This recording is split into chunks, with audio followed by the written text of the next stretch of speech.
Fundación Libertad y Desarrollo presenta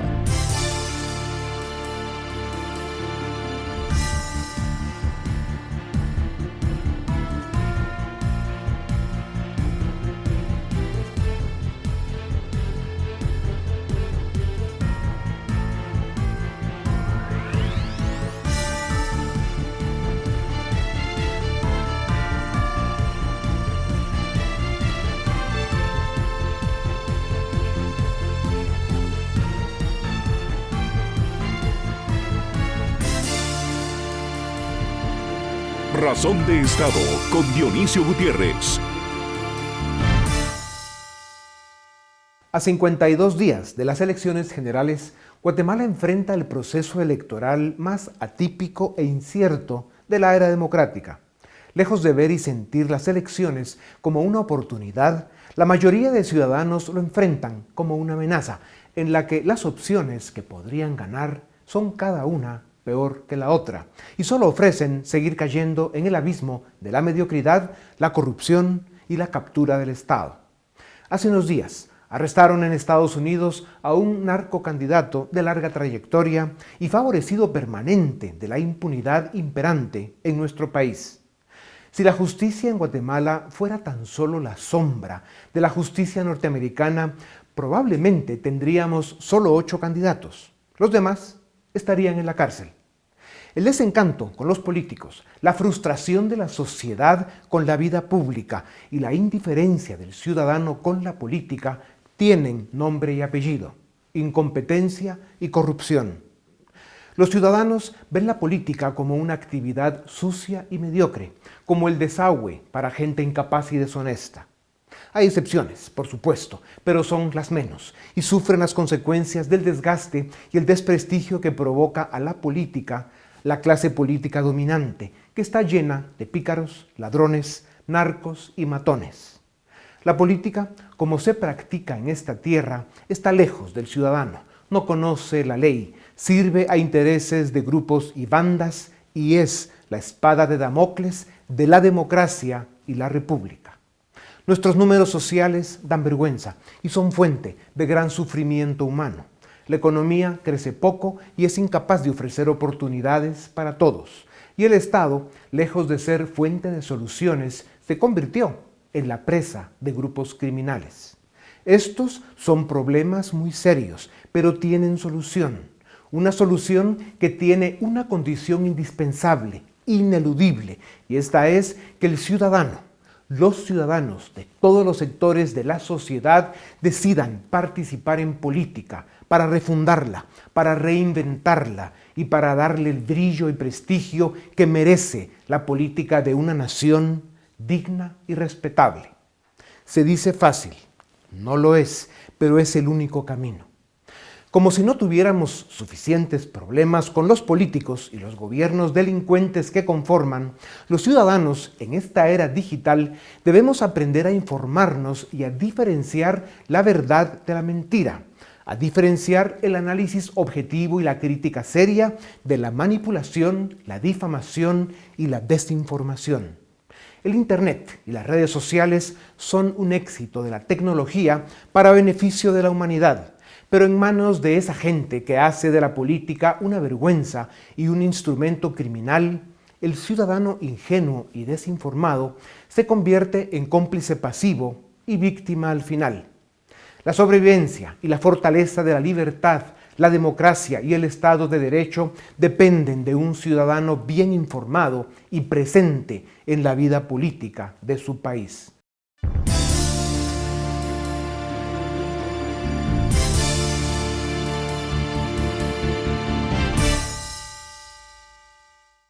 El Internet es hoy una poderosa herramienta de comunicación que en pocos años pasó de los escritorios a la palma de nuestras manos.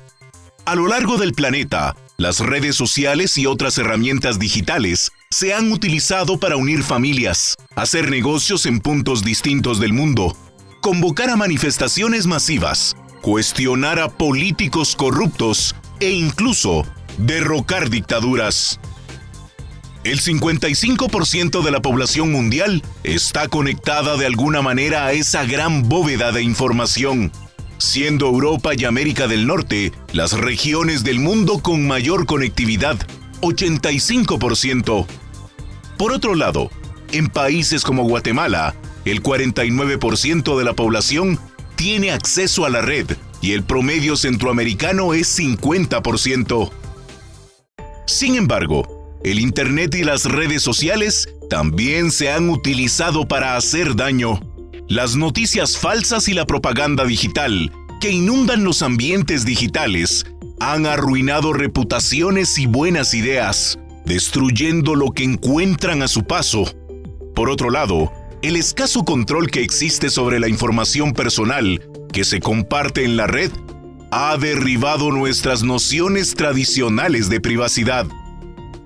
El Internet, ese espacio de gran libertad, se convirtió también en un ambiente peligroso que puede envenenar a la opinión pública y contaminar aún más la política del mundo.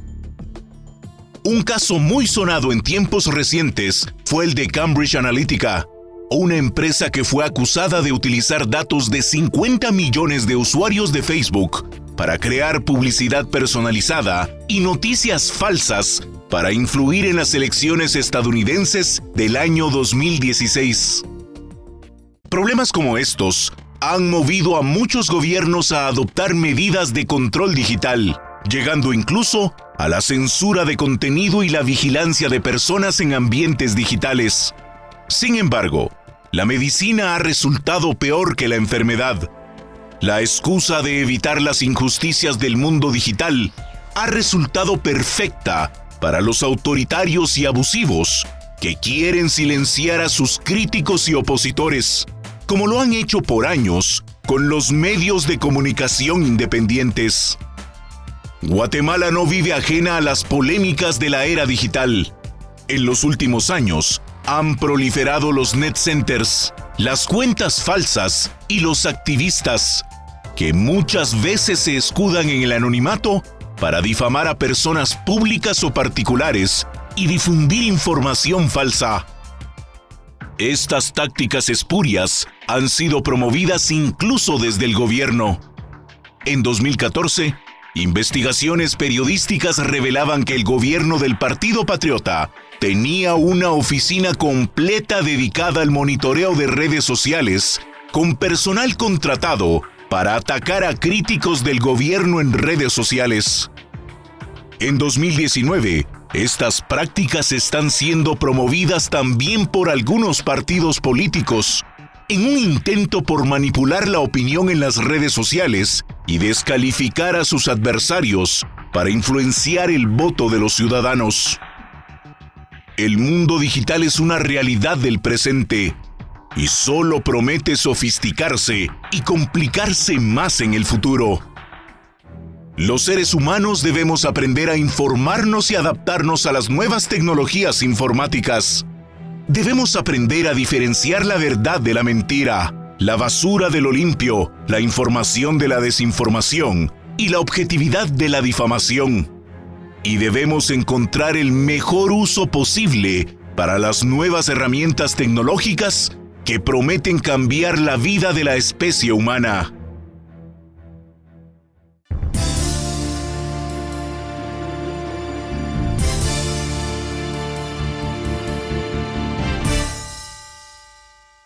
Bienvenidos a Razón de Estado. Hoy tenemos el privilegio de presentarles a un chapín de lujo. Es Luis Fonán.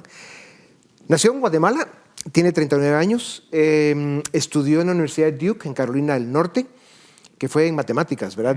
Sacaste un grado en matemáticas. Luego obtuvo un doctorado en el 2005 en la Universidad de Carnegie Mellon, en Pensilvania. Es el creador de CAPTCHA y ReCAPTCHA. Google en 2009 compró a Luis la tecnología de estos instrumentos. Luego, como es un emprendedor natural, creó y fundó Duolingo, una plataforma que permite aprender idiomas de forma gratuita. Actualmente tiene más de 300 millones de usuarios. En 2011, la revista Foreign Policy en español escogió a Luis como el intelectual más influyente de Iberoamérica. Prensa Libre lo eligió como personaje del año en 2011. El año pasado recibió el premio Lemelson de MIT, que es una de las mejores universidades del mundo. que galardona a los inventores que han mejorado significativamente la sociedad por sus invenciones. Luis, es un privilegio tenerte en Guatemala. Bienvenido a Razón de Estado. Gracias, es un honor estar aquí. Gracias, Luis. Mira, 39 años, tú podrías estar en los países o en las ciudades más desarrolladas del mundo, empezando por Nueva York, que es donde pasas mucho tiempo. Y luego, pues, tu mundo es la tecnología, el enfrentar y aprovechar la era exponencial en la que estamos viviendo y encontrar ahí todas las oportunidades y construir cosas que ayuden a la raza humana, que además ya lo has demostrado, no solo que puedes, sino que lo haces bien.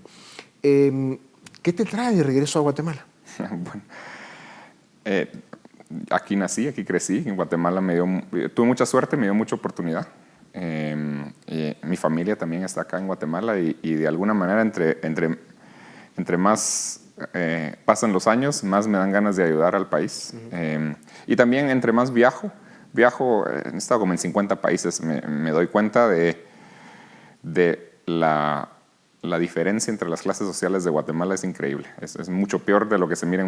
El único lugar peor es en África. Sí. Pero en la mayoría de otros países la diferencia no es tan grande como es acá. Y eso es algo que me gustaría ayudar. La desigualdad. Sí. Luis, está ya en la lista de los 100 empresarios más importantes de América Latina y probablemente mucho más cerca de números de 2 dígitos bajos. Eso no lo logra cualquiera. ¿Tú dirías que eres un testimonio de eso que llaman el sueño americano? Es posible. En Estados Unidos a mí me ha dado también. No solo Guatemala me dio mucho, Estados Unidos me ha ayudado mucho. Haber estado en Estados Unidos es porque logré. La razón por la que logré mucho de lo que logré fue por haber estado allá. Sí, bueno, soy inmigrante. No solo soy inmigrante, soy latino. Y llegué y creé compañías de tecnología. Entonces, sí, creo que tal vez tiene que ver con el sueño americano. Sí, encontraste la oportunidad y la supiste aprovechar. Obviamente, no cualquiera tiene la capacidad, el talento para escoger el momento y capturarlo. Aquí lo que tenemos es un estado capturado, pero ya vamos a hablar de eso. Luis, hace unas semanas, creo que fue un tuit o algún mensaje tuyo, dijiste algo que nos encantó a millones de guatemaltecos y es que le ofrecías al gobierno 100 millones de dólares para que se fuera, para que dejara de hacer todo el daño que está haciendo y que dejara de seguir hundiendo al país. ¿Era en serio? Era broma. Porque no creo que lo vayan a tomar. Creo que comprar a todo el gobierno para que se vayan creo que sería más caro que eso. Y era broma. También esto no es algo ético que se pueda hacer. Realmente el gobierno está elegido democráticamente. No sería malo comprarlo. Pero realmente lo dije para expresar mi frustración. Uh-huh. Que digo, bueno, si tantas personas en el gobierno están ahí solo para hacerse ricos, uh-huh, nos saldría hasta barato pagarles para que se fueran y que nos dejen de estar arruinando el país. Sí, así es. Luis, alguien con tu trayectoria, tu capacidad intelectual y el éxito que has tenido en el imperio, en el país más importante del planeta, pues te permitirían el no tener que estar viendo los problemas de un país tan del casi cuarto mundo como Guatemala, lamentablemente. La tragedia de Guatemala es subdesarrollo político. Tenemos unas élites muy subdesarrolladas también, abstraídas de la realidad, participan en forma superficial, algunos con buenas intenciones, hay que reconocerlo, pero no tienen idea realmente de la dimensión del problema que tiene Guatemala. Tú ya mencionaste uno que es la desigualdad y los niveles de pobreza. La falta de crecimiento económico, en fin, el subdesarrollo general. Y eso, digamos, nos pone a quienes querramos ayudar, como es tu caso, en una posición de oportunidad, porque la hay, pero sobre todo de mucha responsabilidad. Y debo decir que antes de que empezáramos esta grabación, yo te pregunté cuál es tu objetivo. Y realmente lo que interpreté de tu respuesta es que estás en una fase de exploración. Uh-huh. Tú eres un intelectual, un empresario exitoso en el mundo de la tecnología, y tienes la honestidad y la generosidad de volver la vista a tu país y decir, voy a ver en qué puedo ayudar. Y estás haciendo eso, y algunos lo han malinterpretado. Sí, bastante gente lo ha malinterpretado. Bueno, me han acusado, también estábamos hablando aquí, de que las cosas que me han acusado, te han acusado también a ti. Sí. Me han acusado de que, bueno, que estoy pagado por George Soros, sí, que ni lo conozco y que estoy casi seguro que ni sabe dónde queda Guatemala. Ya somos dos, sí. Sí, que soy... Bueno, me han acusado de todo tipo de cosas. Hasta de comunista, ¿no? No, bueno, esa es la más común, es que me acusan de comunista, lo cual me da risa. Sí. Vivo en uno de los países más capitalistas del mundo, he creado empresas, me encanta poder ser dueño de mis cosas, no como en el comunismo, que nadie es dueño de nada. Sí, me acusan de todo esto, pero yo creo que es una minoría de las personas. Yo creo que la mayoría de gente se da cuenta de que las cosas que digo tienen sentido, y creo que hay una minoría de personas que ya sea tienen malas intenciones o se han creído no sé qué, que se ponen a acusar de cosas. Por ejemplo, esto del comunismo no tiene nada de sentido. Sí. Sí, aquí en este lugar lo único que tenemos de comunista es el rojo ese de la pared de allá atrás, que bueno, por ahí va y es un medio rojo, ¿no? Pero en todo caso, Guatemala es de los pocos países del mundo, Luis, donde en el siglo XXI todavía hay cavernícolas. Y por ahí andan diciendo esas cosas y son unos cuantos. Y algunos de ellos financiados por gente de la élite económica, lo cual, digamos, confirma un poco lo que te decía hace un momento. Luis, parte de los problemas que tenemos acá pues son partidos políticos, la mayoría de ellos cooptados por diferentes intereses, normalmente criminales, narcotráfico, gente que lo que quiere es llegar al Estado a hacer negocios y hacer corrupción. Y luego este fenómeno lo que ha provocado es un enorme desencanto en la política, en la democracia y en la participación ciudadana. ¿Qué se te ocurre que se podría hacer en Guatemala para recuperar eso que llamamos ciudadanía? Bueno, no he tenido tanto tiempo para pensar en qué es lo que debería pasar, pero sí creo que en algún momento debería de haber, bueno, en primer lugar, algún gobierno en el que se le pueda confiar. Uno de los problemas que yo veo en el gobierno, lo he pensado mucho, uno de los problemas que yo veo con los gobiernos acá en primer lugar es 4 años no es suficiente tiempo. Yo creo que debería de haber reelección. Lo digo a pesar de que no creo que se le debería de reelegir a la mayoría de gobiernos que han pasado, pero yo creo que debería de haber reelección. Y yo creo que debería si en algún momento llegara a haber algún gobierno que sí empiece a dar cambios, creo que eso nos ayudaría a tenerle un poco más de fe a las cosas. Pero hasta la fecha, siempre y cuando sigan llegando gobiernos que lo único que pasa es que 4 años después se van presos, eso no va a ayudar mucho. Sí. Pero creo que la juventud es, lo que he visto, al menos de las personas que he hablado, yo creo que hay mucha esperanza en la juventud, y también creo que las cosas han cambiado. Cuando yo estaba acá, cuando yo estaba en el colegio acá, era mucho más común que la gente decía, bueno, solo dale mordida a ese. Eso ya se mira un poco menos, al menos entre la juventud ya se mira que hay gente que diga, no, aquí no se debe dar mordida, eso no se debe hacer. Yo creo que yo lo veo positivamente. Yo creo que avances. Sí, hay avances, no se está moviendo mucho, pero sí lo veo positivamente. Quisiera que pudiéramos hacer, por cierto, lo que pasó en el 2015 acá, yo lo vi muy positivo, que haya salido la población a manifestar por gobiernos corruptos, eso lo veo muy positivo, y quisiera que ese tipo de movimiento siguiera, y quisiera, por ejemplo, ahora que es tiempo de elecciones, quisiera que, en primer lugar, que los jóvenes se empadronaran, y bueno, que todos se empadronaran para votar, y en segundo lugar, que le empezaran a demandar a los candidatos para presidencia que en primer lugar que hay un plan de gobierno, porque la mayoría ni siquiera solo su plan de gobierno es voy a deshacerme de la izquierda. Sí. Ese no es un plan de gobierno. Que dieran un plan de gobierno, demandarles que nos digan quién va a ser su equipo de trabajo, porque muchos, o sea, quién va a ser el ministro de Educación o la ministra de Educación, quién va a ser el ministro. Si les empezamos a demandar ese tipo de cosas, creo que tal vez podemos tener unos mejores gobiernos. Otra cosa que me gustaría que pasara es que hubiera estaba hablando con algunas personas que me dieron una idea que es muy buena, no es idea mía, que debería de haber un sitio donde esté todo el historial de todos los políticos, con por qué votaron, a quiénes han contratado, todas las cosas que se puede ver, a cualquier persona del Congreso, a cualquier alcalde, para ver todo el historial, para poder hacer mejores decisiones. Claro, ese es el tipo sus de logros cosas. y sus caídas. Sí. Luis, uno de los dramas que vive Guatemala, tú decías que la juventud participe. Entiendo que hay un poco más de 2 millones de jóvenes que ya tienen el DPI, el documento de identidad, pero no están empadronados. lo cual dice el poder que tendrían esos 2 millones de votos para poner un presidente, y sin embargo están tan decepcionados de la política y buscando cómo resuelven su problema de vida, que están en otra cosa, no en la política o en la democracia. Pero uno de los dramas que te decía que vive Guatemala es que vivimos una crisis de confianza. Aquí uno de los efectos de la tecnología, las redes sociales, pues ha sido la capacidad que tienen algunos bandidos para desinformar, es increíble. Provocar el tema de los prejuicios, la descalificación. Vivimos eso que llaman la era de la posverdad, que realmente es la era de la mentira, para llamar las cosas por su nombre. ¿Cómo crees que se puede resolver ese efecto, esa parte negativa que provoca el manejo de esto? Hay legislación, hay por supuesto tecnología, pero también hay una ciudadanía que esté mejor informada. ¿Cuáles de las tres o las tres? Bueno, creo que se necesitan las tres.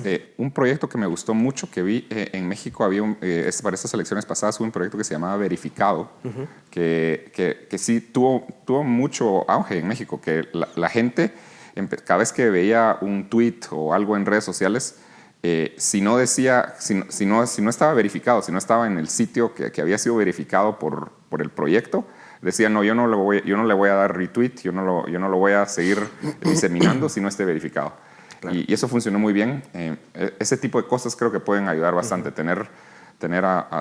Y como funcionaba verificado es que habían un montón de periodistas de ambos lados, de la izquierda, de la derecha, de todos lados, que estaban tratando de verificar cosas. Y ese tipo de iniciativas creo que nos ayudaría mucho. Sí. También tener una población un poco más, bueno, no solo la población, tener una población un poco más educada creo que ayude. Sí, pues. La educación, porque hay muchas cosas, muchas mentiras que se diseminan que no tienen ningún sentido. Así es. Que si solo se pusieran a pensar por 2 minutos, dijeran, esto absolutamente no tiene ningún sentido. Claro, una población más educada y mejor informada. Mejor informada, que se preocupe más en tener un pensamiento crítico. Luis, uno de los fenómenos que provoca esta situación es que en general la población le cree más a los mensajes anónimos que recibe en todos sus instrumentos tecnológicos que a gobiernos, políticos, élites, incluso la prensa. Hasta el Vaticano sufre una crisis de confianza muy grande. La tecnología, háblanos un poco de eso, ¿cómo podría resolver el tema no solo con elementos de verificación, sino de identidad también? O sea, alguien que esté tuiteando o dando un mensaje que tenga que identificarse un poco más agudamente.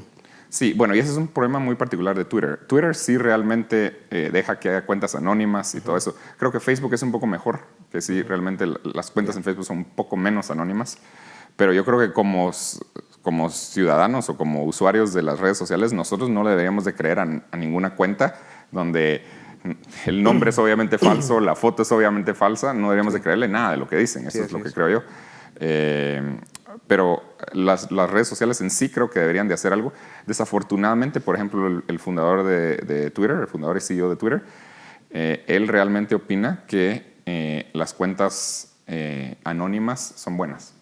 Eso es desafortunado. Yo creo que es desafortunado. Porque hasta que hay una legislación que le diga lo contrario, ¿verdad? Que por ahí tal vez lo resuelve. Pero no sé si va a pasar en algún momento. Y siempre usan la misma excusa, que bueno, tal vez hay en algunos países o en algunos lados decir la verdad tiene consecuencias negativas con el gobierno, etc. Entonces, por eso es que el anonimato deja de decir la verdad, pero el problema es que tiene cosas muy malas también. Bueno, tú ya lo sufriste, ¿no? Por decir algunas verdades, te brincaron los cavernícolas y por supuesto el gobierno ya hizo comentarios también, pero bueno, bienvenido. Gracias, gracias. Luis, la educación en Guatemala es otro de los grandes dramas que vivimos. Más de 1 millón de niños no van a la escuela y la mayoría de los que van a escuelas medio destruidas, los maestros con muchas limitaciones y luego el modelo mismo educativo es muy limitado y precario.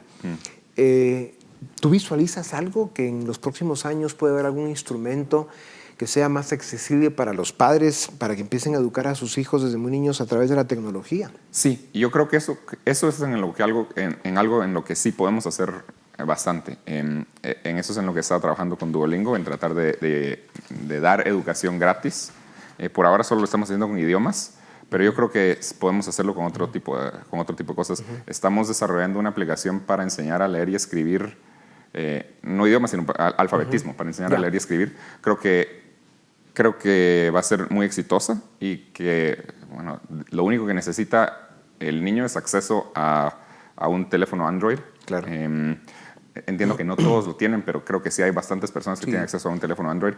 Creo que podemos hacer eso y también creo que hay bastantes cambios que se pueden hacer. En varios países en Latinoamérica creo que hay muy buenos programas. En Uruguay está el Plan Ceibal, que es muy bueno. Creo que sí podemos copiar cosas que se han hecho en otros lados de Latinoamérica. Khan Institute de Salcan, yo le conocí en Silicon Valley hace un tiempo. Sí. Me parece un modelo para educación muy interesante, ¿no? Muy bueno. Yo creo que la educación es algo que sí podemos mejorar bastante en Guatemala. No de inmediato, pero tal vez en los próximos 10 años. Creo que es algo que podemos hacer. Otra cosa, hoy en la mañana fui a ver la escuela de los patojos.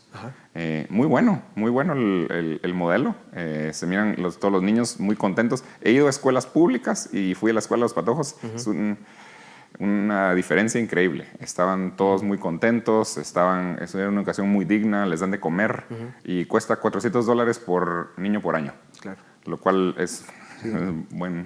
Imagínate que en los últimos 20 años la población de Guatemala más o menos se duplicó y tenemos poco más de 20 años de sufrir el drama de la desnutrición.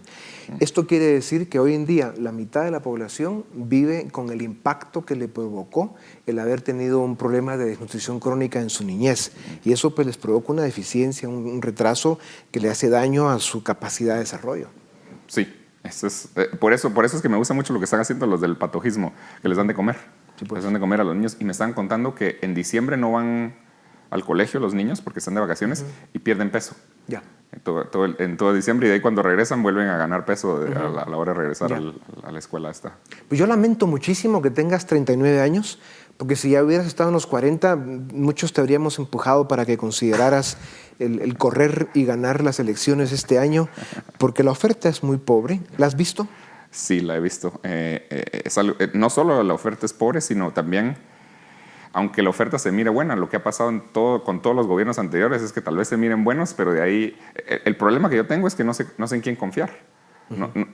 Dado el historial de todos los gobiernos anteriores, sí, hasta gobiernos cuya campaña política es que no son ni corruptos ni ladrones, resultan siendo corruptos. ¿Y ladrones?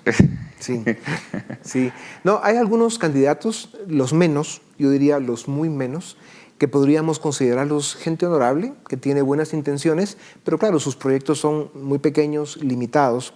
No hay un proyecto de desarrollo, digamos, que lo hayan elaborado, ni mucho menos un equipo que les ayude a gobernar si ganaran. Es un gran problema. El equipo es un gran problema y es algo que yo he pensado bastante en cómo hacer para que haya un buen equipo y cómo hacer para que no haya corrupción en el gobierno. Y una idea que se me ocurrió es tener, yo no sé si esto siquiera es legal, tener a todo un gabinete de personas que ni son de Guatemala.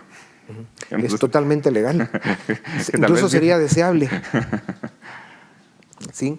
Luis, la formación, cuando tú, y lo has dicho ya 2 veces, el tema del equipo, el tener gente preparada para que ayude a gobernar, veo que estás muy consciente de la importancia que tiene la formación para que quien vaya a ocupar un puesto de responsabilidad y más si se trata de decidir sobre la vida de los demás, que esté preparado, porque es una gran responsabilidad. Sí. Sí, eso es algo que no he visto en los candidatos, bueno, no solo en los candidatos, sino en muchas personas que están en el gobierno.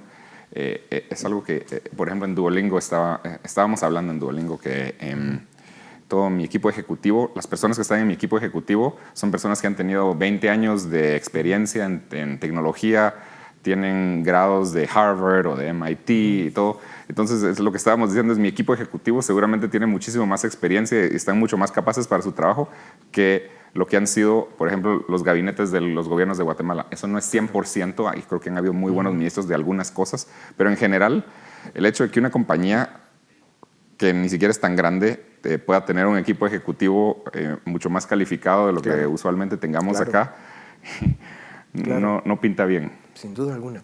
Luis, quiero repetirlo con otras palabras.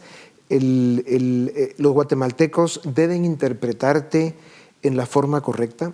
Vienes con tu juventud, 39 años, que en Guatemala estás todavía dentro de esa inmensa mayoría que son de 39 para abajo, más del 85 o cerca del 85%.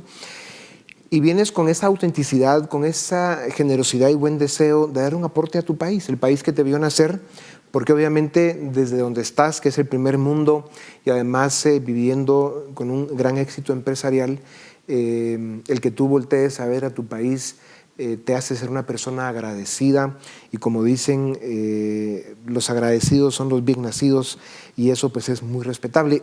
Estoy seguro que Guatemala va a ir recibiendo, interpretando tus intenciones como son, auténticas y generosas. Esta tribuna estará siempre a tus órdenes. Qué gusto tenerte en Guatemala, y ojalá podamos contar contigo para algunos de los proyectos en los que percibo y siento que coincidimos. Muchas gracias. Sí, muchas gracias por todo, y es un honor estar acá. Muchas gracias, Luis. Con ustedes volvemos en un momento para seguir en Razón de Estado.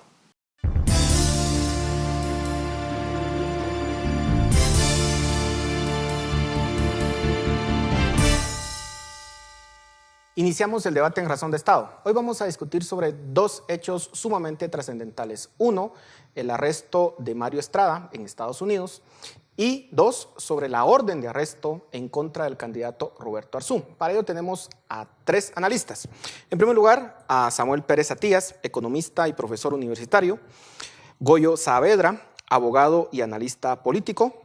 Y Edgar Ortiz, director del área jurídica de Fundación Libertad y Desarrollo. Gracias por estar en Razón de Estado. Empecemos con el caso de Mario Estrada. ¿Cómo interpretar lo que sucedió con la orden de captura? O mejor dicho, con la captura, con el arresto. ¿Qué nos dice de nuestro sistema político? Edgar, empezamos contigo. Bueno, nos dice muchas cosas. Nos habla de una elección de la discordia en la cual prácticamente los primeros 5 candidatos de la punta tienen algún tipo de problema. Sandra Torres con sus problemas de acusación de financiamiento electoral ilícito, una Suri Ríos con prohibición, una Tel Maldana que está en El Salvador a la espera de su suerte, y un Mario Estrada que ya rompe las dimensiones y se involucra en un caso de conspiración para el tráfico de drogas, lo cual ya entra a otro nivel. Pero no es tan diferente de lo que realmente vivimos en nuestro sistema. Estamos al borde de ser un narcoestado, y las acusaciones que se giran contra Mario Estrada demuestran ese flagelo. Es decir, lo que está detrás del caso Mario Estrada es una conspiración activa de un candidato para facilitar el trasiego de drogas. Si esa operación se dio es porque él tenía la idea de que en Guatemala efectivamente hay una permeabilidad en las autoridades para poder llevar a cabo ese tipo de operaciones. Entonces yo creo que el caso Mario Estrada lo único que viene a hacer es a desnudar la realidad que tiene el país, a desnudar esa captura del Estado institucional en la cual el narcotráfico y el crimen organizado están tan cerca de la misma, y lógicamente el impacto de que sean las autoridades americanas las que lo detengan pues magnifica el caso, y sobre todo en una etapa electoral lo vuelve prácticamente el tema de discusión. Y más allá del caso propio de Mario Estrada, tiene un efecto por el involucramiento del presidente Jimmy Morales en una reunión pocos días antes de que se ejecutara esta orden de arresto. ¿Es correcto cómo interpretar esa relación? Y no solamente esta visita que le hace el presidente Jimmy Morales a Mario Estrada, sino además el antecedente de haber utilizado un helicóptero que al parecer pues, era también propiedad de Mario Estrada hace más de un año. Como yo lo leo, ¿verdad? Como se está viendo esta coyuntura, es que el presidente está evidenciando que estamos regresando a los tiempos antes de 2015, ¿verdad? Yo pondría el 2015 como un parteaguas, no necesariamente en el haber salido a las calles, sino que en los casos de alto impacto de la CICIG, que empezaron a evidenciar esa captura del Estado que se estaba hablando hace un ratito, ¿verdad? Nosotros antes del 2015, lo que hacíamos cuando escuchábamos un cinismo de una vicepresidenta diciéndonos que la mojarra aquí o que el tiempo allá y el tiempo aquí son diferentes, no hacíamos más que agachar la cabeza y decir amén, porque no encontrábamos por dónde agarrar para decir esto está malo en Guatemala y esto tiene que cambiar. Llega CICIG, hay casos de alto impacto, llega un Ministerio Público bastante envalentonado, con bastante fuerza, y entonces cambia toda la conversación pública. Pero asimismo se sienten vulneradas estas fuerzas oscuras que lo que hacen es expulsar a la CICIG con mucho éxito. Entonces se vuelve otra vez a blindar esa estructura de poder paralelo. Y entonces estamos regresando a ese tiempo en el que todos estamos agachando la cabeza y diciendo amén, porque el otro sale diciendo que fue a visitar a su amigo Mario Estrada a comer un caldo de gallina o qué sé yo, con el mismo cinismo de hace más de 5 años, ¿verdad? Entonces yo creo que lo que estamos evidenciando es que este Estado no ha salido de esa maraña y de ese entramamiento de corrupción que solos no estamos siendo capaces de abordar ni de combatir. Y lo que estamos haciendo es esperando ver las noticias de los juzgados de Miami. Estamos más pendientes de lo que está pasando en Miami del sistema de justicia aquí en Guatemala. El Ministerio Público ha anunciado que iniciará una investigación precisamente por la visita que hace el presidente y también por el tema del uso del helicóptero, como repito, hace más de un año. ¿Puede haber alguna implicancia legal para el presidente por ese relacionamiento entre él y Mario Estrada? Sí, yo creo que tenemos que esperar, sobre todo teniendo en cuenta que las imputaciones surgen por una investigación aparentemente con operativos encubiertos de parte de autoridades estadounidenses, y es ahí donde se está llevando el caso. Creo poco probable que pueda haber sustento fuerte en una vinculación de ese caso con operativos nacionales propios, porque la investigación, los hechos ya ocurrieron y la investigación no inició en ese parámetro de tiempo, aunque sí podría haber cuestiones relacionadas que podrían llevar a la comisión de hechos delictivos. Eso no lo descarto. Y no lo descarto porque lo que estamos viviendo también es una muestra más de que hay una institucionalidad completamente caída, ¿verdad? En trapos de cucaracha prácticamente. Y hemos visto que de 2015 aquí lo que hay es una resignificación de lo que es el crimen organizado. Lo que habíamos identificado en narcotráfico, en trata de personas, en otros momentos, en otras etapas, como hombres duros, armados, que trasiegan droga y además trafican o blanquean dinero, hoy lo hemos esparcido por prácticamente todo el espectro de poder en este país, con vinculaciones muy profundas de la representación política en distintos niveles. Y no es hoy, en este caso de 2019, sino ya lo habíamos visto con otros políticos en otros momentos. Solo hoy lo que vemos es una cuestión prácticamente generalizada, y eso es preocupante, ¿verdad? Lo que podría ser un cambiar de página en el proceso electoral, lo que está demostrando es que es una agudización de esta institucionalidad que necesita una vía distinta, un pacto distinto, político, social y de élites a sacar adelante a este país, y eso no va a ocurrir en las elecciones. Puede ser que las elecciones aceleren ese proceso, pero va a tener que implicar a distintos espacios de la sociedad. ¿Qué repercusiones puede tener a futuro este caso? Porque precisamente el hijo de Mario Estrada anuncia que es posible que diga alguna información, y lo dice casi literalmente, que pueda asustar a muchas personas. De hecho, se habla de una posible conferencia de prensa en donde levanta las expectativas. ¿Podría esto ampliarse, involucrar a más candidatos? ¿Hasta dónde puede llegar?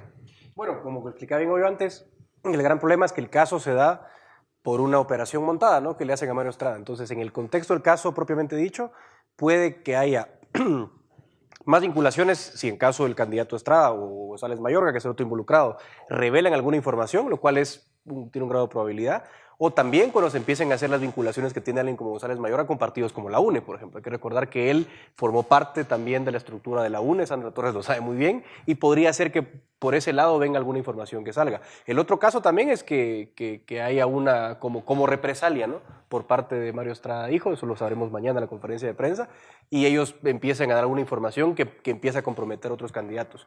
Pero fuera de eso creo que no hay mucho más, tomando en cuenta que el caso está muy ceñido a una operación concreta que se le planteó a Mario Estrada en Estados Unidos y que prácticamente lo vincula a él y a González Mayorga a través de una conspiración para traficar drogas. Entonces, por ese caso en concreto no veo. Ahora, lo que sí hay que tener muy claro es que estoy seguro que los ojos del gobierno de Estados Unidos han puesto otra vez su vista hacia Guatemala cuando se dan cuenta que la narcopolítica está aquí. Y eso creo que sí va a tener una repercusión importante respecto de la política que tenía Estados Unidos para con nosotros. Parece que estaban un poco distraídos y perdidos en la gravedad de la situación de Guatemala, y este caso creo que los ha vuelto a poner en contexto. La ausencia de visita, de la visita, mejor dicho, que hace un alto funcionario del Departamento de Estado a Guatemala cuando visita El Salvador, Honduras, pero decide no visitar al presidente como al parecer estaba planificado. ¿Qué mensaje le envía Estados Unidos a Guatemala? Samuel. Bueno, yo pienso que en realidad lo que está diciendo, ¿verdad? Sin palabras, es: yo no estoy involucrándome con un presidente que puede estar en algún momento ensuciado o sucio, ¿verdad? Cuando está todo este relajo, llamémoslo así, coyuntural, en el cual el presidente se puede ver vinculado a la situación con el candidato Estrada. Yo creo que es un poquito el mensaje, ¿verdad? Es bastante evidente el no querer reconocer, ¿verdad? Esa oficialidad que el presidente debiera de manifestar en una reunión de Estado. ¿Puede tener efectos a más largo plazo en la relación con Estados Unidos o no? La relación con Estados Unidos es una relación natural de países y de sociedades hermanas, sobre todo cercanas. Entonces no creo que vaya a haber una repercusión directa del Estado de Guatemala con Estados Unidos. Ahora, con la administración de Jimmy Morales, que más bien va de salida y que está mostrando este tipo de rasgos y de juntas, que no es la primera vez. O sea, recordemos que hay muchos funcionarios y algunos que de hecho están contendiendo por cargos públicos vinculados a este gobierno y cercanos al presidente, que están implicados en casos en el ámbito nacional. Entonces, creo que eso sí podría tender a enfriar las relaciones que Estados Unidos y el Departamento de Estado quiera tener con esta administración y con sus cuerpos diplomáticos, ¿verdad? Hablemos del caso de Roberto Arzú. Hoy sale la noticia que hay una orden de captura o de arresto, mejor dicho, en Estados Unidos. ¿Es equivalente el caso de Mario Estrada con Roberto Arzú? ¿Cómo interpretarlo? No, son casos completamente distintos. El caso de Mario Estrada está perfectamente limitado, que son delitos que se cometen primero dentro de Estados Unidos, además delitos graves porque son relacionados con tráfico de drogas, con conspiración para traficar drogas en realidad por el grado de participación, mientras el caso de Roberto Arzú es una disputa comercial que él tiene con el estratega político colombiano JJ Rendón, quien le demanda por un supuesto incumplimiento de contrato. Todo iba en el orden civil, no había ningún problema inicialmente criminal, pero él no comparece al juicio. Citan a Roberto Arzú al juicio, él nunca comparece, y en el derecho americano, pues no comparecer al juicio puede dar lugar a que se gire una orden de arresto para que la persona se presente. Entonces, inicialmente, Roberto Arzú tiene un problema simple que se llama presentes a los tribunales, presentes a una disputa civil, resuelva su problema y en principio ahí quedaría todo. A no ser que eso escale de gravedad, ahí debería quedar el asunto. Lo que sí va a repercutir, lógicamente, es en la imagen del candidato, porque en lo que se determina en qué consiste la orden de arresto, pues va a generar mucha confusión. Pero en el plano legal no se equipara ni cerca lo que puede pasar con Roberto Arzú y lo que está pasando con Mario Estrada. Ahora, ¿cómo interpretar que Roberto Arzú no se presente a los tribunales que le estaban citando cuando le provoca un daño en la imagen tan grande? Lo natural, si es que no es un caso grave, es que se hubiera presentado y hubiera tratado de arreglar pues un problema civil, como lo dice Edgar. Oye. Sí, yo creo que eso lo va a tener que aclarar él como diputado, como candidato, perdón. Lo cuestionable es que una persona que llama al cumplimiento de la ley incumpla su palabra y contratos civiles, pero sí hay que tener una distinción de que estamos hablando de una relación civil frente a una cuestión criminal, que es algo completamente distinto.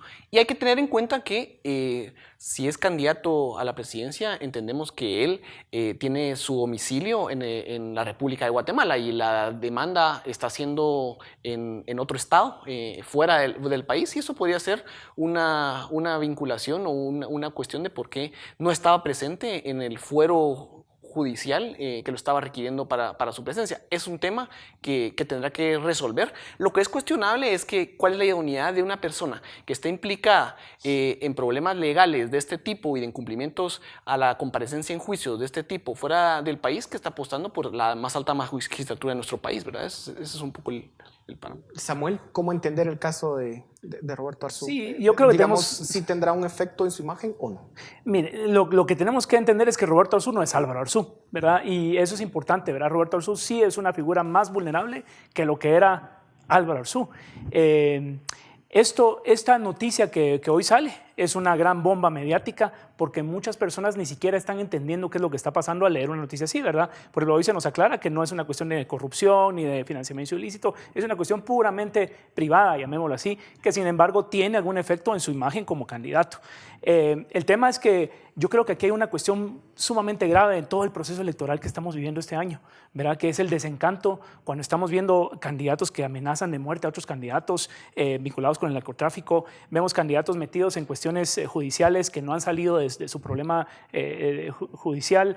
Vemos el tema de hoy de Roberto Arzú. Todo eso produce un desencanto en las elecciones, sino en todo el sistema democrático, sobre todo en la juventud. Entonces, el daño que le estamos haciendo al país al estar teniendo estas coyunturas que no debieran de suceder en este país si queremos salir adelante como nación. Hoy deberíamos estar analizando los grandes problemas nacionales, ¿verdad? La pobreza, la desigualdad, el desarrollo, pero lo que estamos hablando son de casos judiciales de cada uno de los candidatos que al final como que están limpiando la boleta y la gente dice, bueno, al final me voy a quedar sin nadie en quien votar, ¿verdad? Al paso que vamos. Las hermanas están corriendo y nos aproximamos al día de las elecciones y sin embargo no tenemos certeza de por lo menos 3 candidatos presidenciales. ¿Cómo se resuelve esto? ¿Llegará a tiempo los dictámenes judiciales? Yo creo que aquí las Cortes, sobre todo la Suprema y la CC, que son las que están encargadas de eso, tienen que tomar un criterio de oportunidad y decir, miren, yo sé que todos los casos son iguales, son jurídicos, tienen un orden, pero dadas las circunstancias, sí hay que tomar un criterio de oportunidad y decir, miren, tenemos que resolver esto lo más pronto posible. Yo espero que Bonerge Mejía, que es el nuevo presidente de la CC, tenga esa flexibilidad de decir, miren, hay que poner prioridad a estos casos porque por lo menos que sepamos quién está en la papeleta. Cosa distinta es que alguien como Mario Estrada se caiga porque es víctima, digamos, lo sacó de la contienda, ¿no? Eso es muy distinto, pero que sea la Corte la que por su, digamos, no definición no nos deje saber quién está en la papeleta, creo que es muy grave. 30 segundos de conclusiones. Sí, completamente. El hecho de que la misma Constitución prevé un privilegio a la protección constitucional de derechos en el ámbito electoral, y es porque el sistema político descansa en esa determinación. Yo creo que estas elecciones nos van a dejar ese proceso de desencanto, pero es con la participación ciudadana y con acciones concretas en lo político que se va a transformar este país. Bueno, muchas gracias por sus análisis. A ustedes muchas gracias por su atención. Volvemos en un momento. No cambie.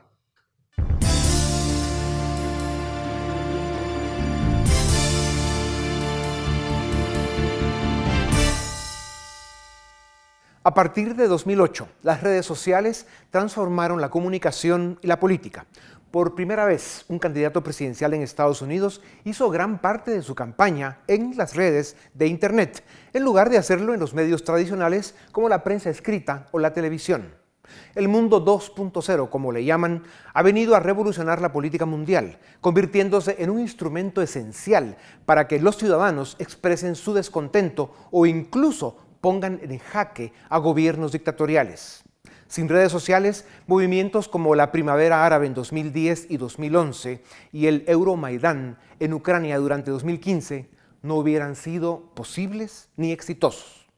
Hoy en día, las redes sociales penetran cada vez más en el discurso político. Vemos al actual presidente de los Estados Unidos gobernar a través de Twitter y campañas presidenciales ganadoras como la de Nayib Bukele en El Salvador. Sin embargo, en los últimos años las redes sociales también han devenido en armas que erosionan y desprestigian la libertad de expresión y también están sirviendo para desestabilizar democracias. Nos encontramos en la era de la posverdad, los net centers, los bots, los fake news, la infoxicación, el deepfake y trabalenguas similares que tienen como único propósito distorsionar la verdad e institucionalizar la mentira. Estudios dan cuenta que alrededor del 67% de los norteamericanos no distinguen una noticia falsa de una verdadera. En Guatemala, los ejércitos de trolls y net centers anónimos están a la orden del mejor postor, fabricando campañas negras para desprestigiar, difamar y calumniar personas. El objetivo, sembrar miedo y desconfianza en la población y desviar la atención de los problemas importantes. Hoy, de los 8 millones de guatemaltecos con acceso a Internet, un 90% utiliza redes sociales. La red social más utilizada por los guatemaltecos es Facebook y un 56.9% la utiliza sobre todo para comunicarse con amigos. Todavía 98% de los guatemaltecos se informan de la política nacional a través de los medios tradicionales de televisión, radio y prensa escrita. Apenas un 43% se informan a través de medios digitales. De ellos, un 27% se informan a través de Facebook, 3% a través de Twitter, 3% por WhatsApp y un 2% en YouTube. En Guatemala, la discusión política en redes sociales tiene una dinámica de pequeñas burbujas incomunicadas, cada una con datos distintos y con gran propensión a descalificarse, y cada día más distantes unas de las otras. La revolución digital debe convertirse en el gran instrumento de la vida democrática, pero mientras tanto traerá importantes desafíos de concordia y gobernanza. Esto es Razón de Estado.